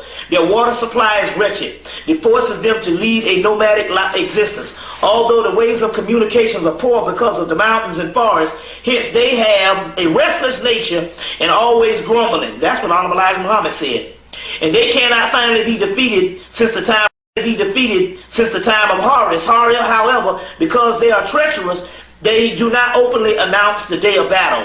Like thieves, they shun a united army. The Egyptian Book of the Dreams is characteristic of the followers of Set. Now, in this time, Set Typhon at this particular time, when this particular document is written, is already reduced down to Satan. You understand? The prototype of Satan. The followers, the Egyptian Book of Dreams, the characteristic followers of Set or Satan, is not surely by chance that we find the word Asiatics that were in this corrupt passage. They are not to be far supposed that according to the other Book of Dreams that the followers of Satan are Set in this particular form, are particular foreigners. Foreigners are Sethian people. Their sexual conduct is reprehensible. They are given to drink and they are quarrelsome and murderous. And they will indeed reach the west because they're in the west now, but will land in the nether world.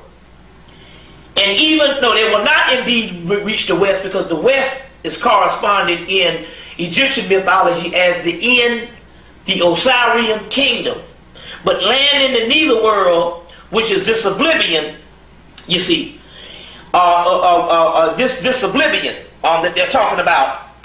Even if a person becomes an official of the Pharaoh, they are also said that the Egyptians were teased with they married outside of the whole Kemetic family and all. Also in the book, The Intellectual Adventures of Ancient Man by Henry Frankfurt and John H. Wilson, they talk about above Kemet abnormal people. No, abnormal people. And below Kemet normal people. So they talk about it in this particular book. They also talk about it in a book called Abduction Extraordinaire, that they talk about this particular part where they say abnormal people above Kemet. And they were talking about this miserable Asiatic that they called them at that particular time, or this European. That they even suggested that they even go in and talk about the mountains. They talk about the mountains. They talk about these mountains, or the Caucasus Mountains, and they say because of these mountains, the communication is poor. That lead them to they're always grumbling. They can't even speak. Barney talks about how the Egyptians taught them to speak. Well, in this passage, the Egyptians talk about how they couldn't even speak. And the communication is poor because of the mountains and this harish land that they come from. This is the hieratic papyrus of the British Museum, Chesterbated Papyrus of 1935 that they got from ancient Kemet. Chesterbated would be the person who bought the papyrus, and so therefore the papyrus is named after him also too. The Chesterbated Papyrus. So, moving right along.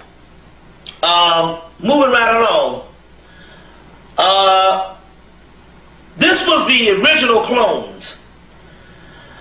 They are also called counterfeit spirits. Now, apparently the counterfeit spirits are separated from the true beings from a single essence. That single essence would be what we would call melanin, or what we would also call soul. So there's a difference. Everything on the earth plane has a spirit. The roaches have a spirit. Cats and hogs have a spirit. A spirit is what makes everything move along the earth plane. Not everything has a soul. Why? Because the soul, it comes from the original origin before creation. The word soul means what? Sun. You study soul, you get the word solar, you get the word Saul, Solomon, Saul, Amen, hidden sun, hidden God. The word soul means sun or star. That's what the soul is. It's a particle of light before creation. That which comes in after creation, created on the earth plane, cannot have, it is not capable of having that is created before the earth plane. Before creation. So in this particular thing, it can have a spirit. Everything down here has a spirit and an intelligence, basically. Because it just borrows, remember, we'll go into that in a few minutes. But a soul is something different. There's the difference. But in this particular book, Hermetica, they say there are these people who are devoid of souls. In the Nag Hammadi, coming out of ancient Kemet in 1945, they talk about these soulless ones who are called hylics. And a hyl means physical earth. And these soulless people, although they might have a spirit, they are called hylics. This is quintessential Camite or Egyptian thought. Now you got it in black and white. This is what the ancient priests knew. They're called hylics. There's a difference. So when they say, when I cut you, I heard someone say, when I cut you, you bleed. When you cut me, you bleed. You ever hear this shit? When I cut you, you will bleed. We all listen to the same goddamn it, a hog bleeds. You cut a hog, it bleeds. That don't mean nothing. Hell, a damn fly bites your ass the right way, a mosquito, and I hit it on the shit. It might have just got the blood, but it damn sure bleeds. But a hog bleeds, a dog bleeds, a damn rat bleeds. That don't mean nothing. You see what I'm saying? That don't mean anything. Now, what this thing is indicated in the Astro Body by Lieutenant Colonel A.E. Powell's book. And Lieutenant Colonel A.E. Powell's book talks about it on page 169. But he also talks about the black magicians and its pupils. The class that corresponds to somewhat that of an adept and his pupils, except the development has been for evil instead of good. The powers acquired being used for selfish and instead of altruistic purposes, among its lower ranks, these are the practical rights of several medicine men in various tribes and higher intelligence. They are more than blameworthy of Tibetan black musicians. And so many words what he's talking about here, he's trying to indicate that there are groups of people, that is renegade groups of people that literally, and this is on page 168 of his particular book, he talks about voodoo schools, but he's misguided because he didn't know anything, because at that particular time they was trying to discredit voodoo. But in this particular book here, he goes in and he talks about how these black magicians of Atlantis created and dabbled in several things outside of good purposes or whatever type thing. And basically, in so many words, created what he calls an astral corpse known as a shade, which this thing is an entity which is not really, in a sense, an individual at all. Nevertheless, it bears its exact personal appearances, possesses his memory. So if it's not an individual, who is the individual? The individual who is the human is the black man. It possesses his appearances, which is arms, legs, and feet. And arms, legs, and head, torso. So the appearances, it has the shape of a human body. It might not look the same because it obviously is white compared to black. But possesses his appearances, possesses his memory, and all his little idiosyncrasies. So going back, an astral shade is known, an astral corpse is known as an entity which is not an individual and not in any sense a real individual at all. Nevertheless, it bears an exact personal appearances, possesses its memory, and all little idiosyncrasies. It may therefore very readily be mistaken for him, as indeed frequently in seances. It is not conscious of its act of interpretation, for far as its intellect goes, it must necessarily suppose itself to be an individual. It is, in a sense, really merely nothing but a soulless bundle of all the lowest qualities. The length of its life of the shade varies according to the amount of lower mental matter that animates it. So this matrix of this particular physical plane is the only reason why it's living, is because we got this mental or this physical realm that keeps this damn thing going. But it is only a physical entity. It has nothing to do with the original person that will go beyond this. But it is steadily fading out. Its intellect is diminishing quaintly. And it was until they found out about this melanin and this melatonin stuff that they went into World War II and all this type of stuff here. And as a result, from Yale University, they came up, they found out about the missions of the black man and melanin, later on isolating the gene in 1968. And from that, they're using this ancient elixir of melanin to stay alive and to keep functioning on a certain level. On a certain level. Its intellect is diminishing quaintly, though it may possess a great deal of a certain animal cunningness. Even quite towards the end of its career, it is still able to communicate by borrowing temporary intelligence from the medium, the original ones. From its very nature, it is exceedingly liable to be swayed by all kinds of evil influences, and it is being separated from the higher ego.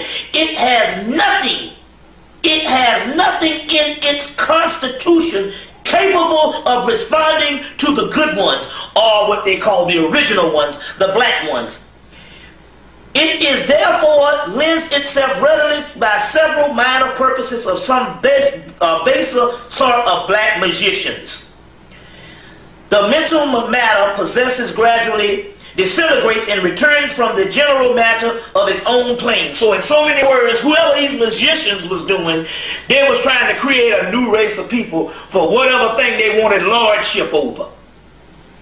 And they ended up dying up, and we get these damn fools running the damn earth now as an experiment gone bad. This is the astro body 169 of the astro body, Lieutenant Colonel A.E. Powell's book that I mentioned in my tape, Human Artificial. Moving right along. Moving right along.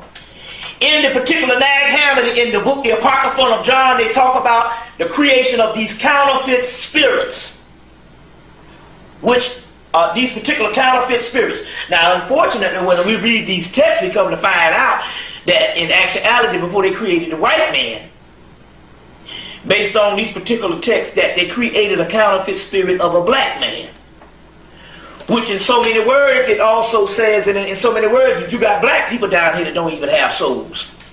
Based on the amount of people that you have now compared to the original people. You got millions of people. You didn't have original souls that was transferred down here, original sons. S-U-N, so they talk about that, but that's a whole nother lecture. But nevertheless, this is what we're still talking about, is these particular counterfeit spirits. In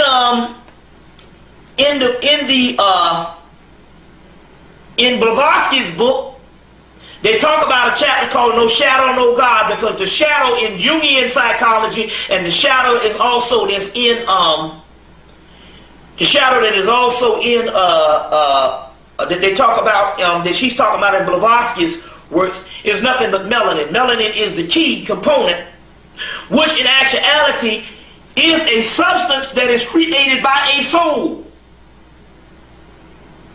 So the soul creates the melanin in its purest form. It's just like you have a light and you strike a match, and the next thing you know, if you put up against that white wall, you'll see that soot. That soot is coming from that fire. Well, that's what the melanin does. It creates, the soul creates a shadow. And this original soul, which is the word Christ, Christos, crystallized essence, it gives off a shadow, which is this particular carbon, 6 protons, 6 electrons, 6 neutron, which is the basis of carbon, which is the basis of melanin. So melanin is created by the soul. And the soul is a little subatomic particle down in the gastrointestinal tract, or what they call root chakra. Root chakra. Now, because it was an animal, man, you always get this, you get this particular picture, and every now and then you get this particular picture here of, this is a picture coming from, like I said, I had a friend named Wesley X, had a lot of real pictures coming from Paris, France, where they had a lot of Europeans. They have a lot of pictures over in Europe of babies or children born with tails. This is one that I was able to get on the European, born with a tail.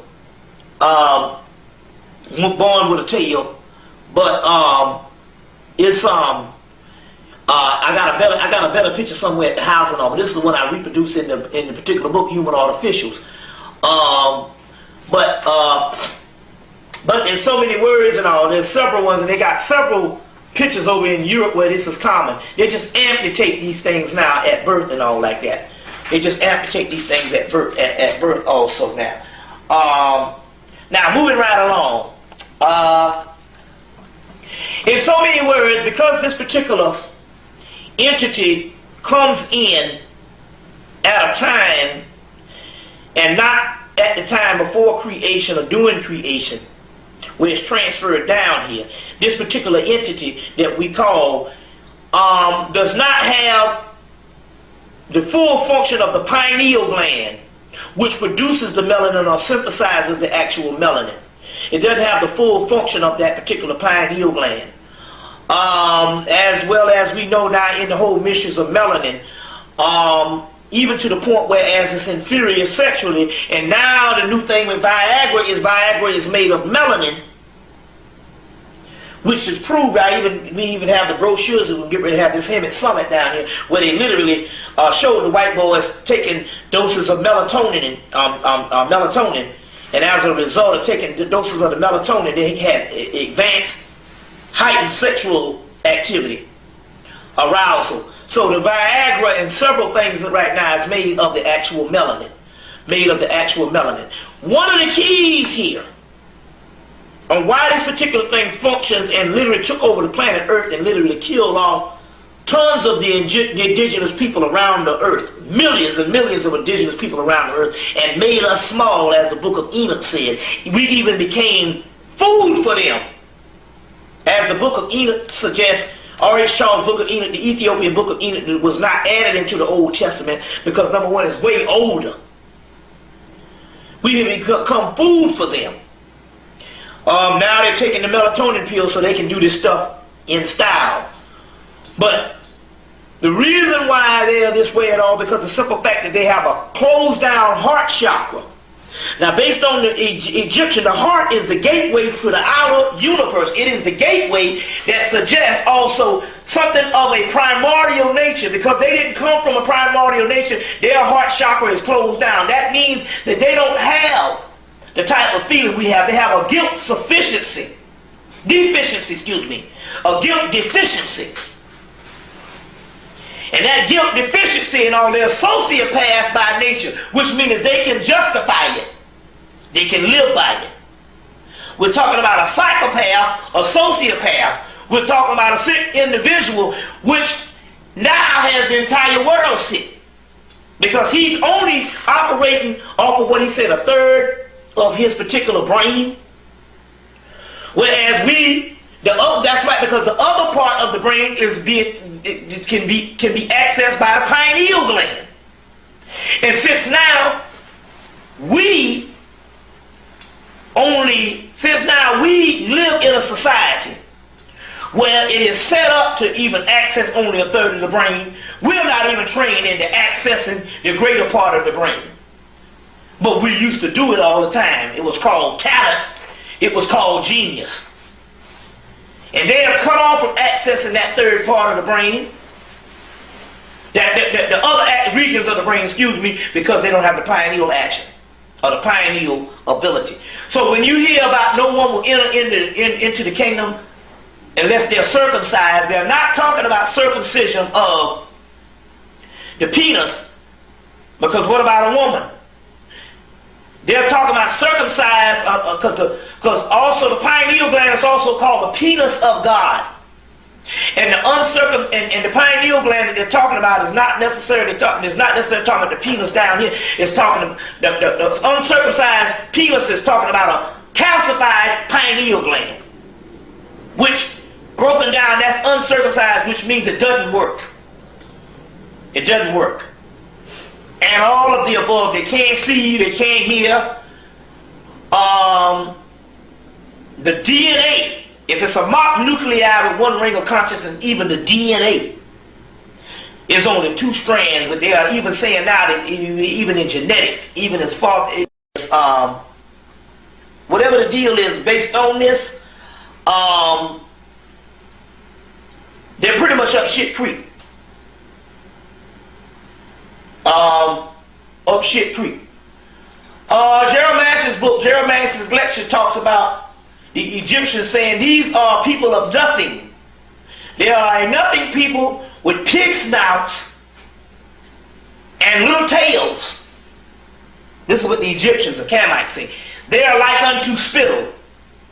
In Deuteronomy they say a people that's not even a people. In Deuteronomy they say a people that's not even a people. Now, what is this thing? Originally there was 2 types of people on earth. There are completely different types of consciousness inhabiting similar physical bodies. So there's only 2 types of people. The original offspring of the black race and then this hybrid race.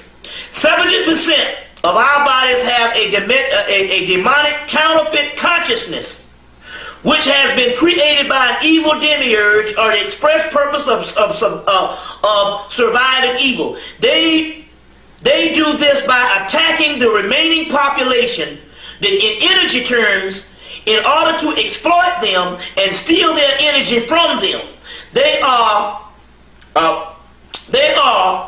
rebellious, belligerent, and destructive and evil. Their attacks are not merely physical, but more in a subtle level, translated into the multitude of ways of draining energy from the beings of light.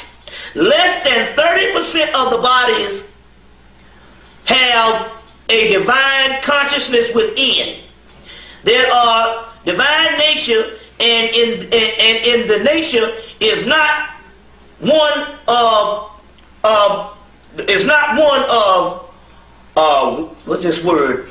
Warmongering, excuse me. I have to slow down. Warmongering. So they're saying that the nature of the divine beings are not one of warmongering. In fact, these are generally disintegrated by the struggle and have proved to be easy prey. So they have been disintegrated by the struggle, and they are attacked and lose energy to the evil essence, and they undergo a disastrous conscious equivalent to slow spiritual death. So they're saying that in so many words that these counterfeit beings drain energy from the original beings. They drain energy from the original beings. And basically that's what the A.E. Power books say, that it possesses the memory and basically it drains energy from the original beings. And that's what this particular counterfeit spirit does. What books are you reading from? This is coming from Joseph Cipolloni's stuff, Making Sense of the Madness, What's Going On. He has several books out. Joseph Cipolloni out of Australia, if you can still get a hold of these particular books. And he talks about the 2 beings in society. One is a counterfeit spirit, but also and he's also, what he's doing is he's basically breaking down the Nag Hammadi library of the Gnostic scriptures dug up in 1945. He's putting it in his synopsis, but it's all coming out of chapters in here called the Apocryphon of John, and a chapter in here called the Tripartite Tractate. The Nag Hammadi library translated, the definitive new translation of the Gnostic scriptures in complete in 1 volume, which it took them damn near 40 years or whatever, 40-something years or maybe 30-something years to translate it into English, edited by James Robinson. So he's taking the actual scriptures and breaking it down in his terminology based on these counterfeit beings. Joseph Cipolloni, in his books Making Sense of the Madness and What's Going On also. breaking that particular science down. So, in so many words, what you have is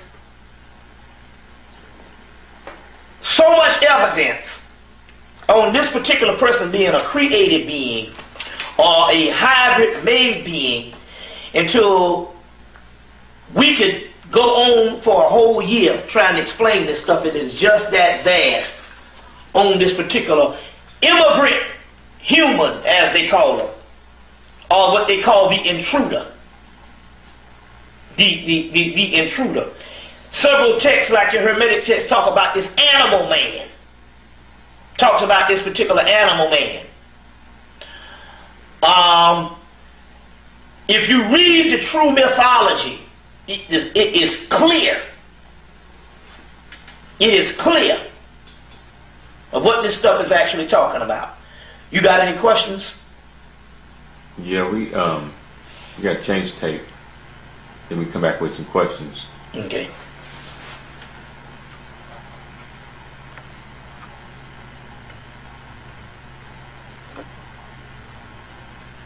How many hours is that?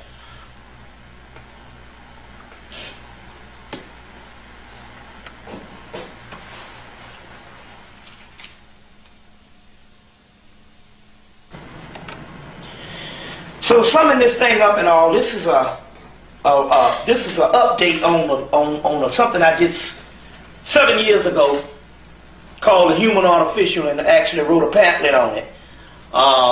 I put together, comprised a pamphlet on this thing. This is just other information, re-entry into this, where we give new scholarship, especially a lot of stuff coming from the Nag Hammadi Library, and the whole Hermetica series that we didn't have at that particular time. We had Thrice Great Hermes, but we didn't have Walter Scott's book. We had G.R.S. Mead's book, and some new stuff that's coming from Australia. What's Going On by Joseph Cipollone, as well as Making Sense of the Madness. By Joseph Cipollone. The book The Gnostics by Tobias Curtin that also mentions Mary Shelley's Frankenstein in that. Later on, like I said, the book Rudolf Steiner's book, Atlantis and Lemuria, as well as H.G. Wells' movie, or his particular novel, put in a movie in 1996, played by the top actor in the white race, Marlon Brando. The Island of Dr. Moreau. In so many words, to sum up, when it comes to people that's dealing with the theory of this particular thing, they have nothing. The only stuff that we do have is these particular texts that I have given 7 years ago and given now, which is this particular stuff in mythology and by the Egyptians and the ancients. And the ancients say that this is a hybrid made species created by an ancient priesthood. Also documented in Lieutenant Colonel A.E. Powell's book, Astrobody. So, in so many words, this is an update into this particular information with new light and new works by the Nag Hammadi Library and the Gnostic side of things, as well as a couple of other things too. And so this is where we end with this stuff, giving more information into this particular research. And there's tons of this particular research, and so we even challenge you to even go in and even find more and more to this particular science. But nevertheless, it is making the Elijah Muhammad's work legitimate that we used to laugh at. We find more in the ancient archaeological and anthropological evidence to suggest that than we do in this theory stuff coming out of regular academia. Check.